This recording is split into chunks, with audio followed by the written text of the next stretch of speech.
সিঙ্গাড়া বা সামোসা সবাই তো খেয়েছো।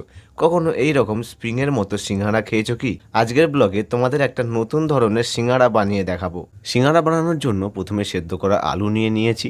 এবার ভালো করে মেখে নেব। এবার স্বাদ মতো নুন, জিরে আর শুকনো লঙ্কার পাউডার, এলাচ আর দারচিনির পাউডার দিয়ে ভালো করে সেদ্ধ করা আলু মাখিয়ে রেডি করে নেব। এবার ময়দা মেখে নেব। অল্প ময়দার মধ্যে নুন আর জল দিয়ে ময়দা ভালো করে মেখে লেচি কেটে নেব। এবার রুটির মতো পাতলা পাতলা করে বেলে চার সাইডে এইভাবে কেটে নিতে হবে। এখন এই স্কোয়ার শেপের রুটির মাঝ বরাবর কেটে দুভাগে ভাগ করে দেব আর নিচের অংশগুলো এইভাবে সরু সরু করে কেটে নেব। প্রথমে যেই আলু স্টাফিং রেডি করেছিলাম 1 চামচ করে দিয়ে চারিদিকটা ভালো করে ফ্ল্যাটিং করে দেব। এবার ধীরে ধীরে রোল বানিয়ে নেব। নিচের অংশটাতে অল্প জল দিয়ে ভালো করে জয়েন্ট করে এইভাবে বেন্ড করে স্প্রিংয়ের মতো শেপ দিয়ে দেব। আর এইভাবেই প্রত্যেকটা সিঙ্গাড়া বানিয়ে নেব। এখন গরম তেলের মধ্যে এই সিঙ্গাড়া ছেড়ে উল্টে পাল্টে ভেজে নিলেই তৈরি হয়ে যাবে স্প্রিংয়ের মতো সিঙ্গাড়া। এইভাবে বাড়িতে বানিয়ে একবার দেখতে পারো।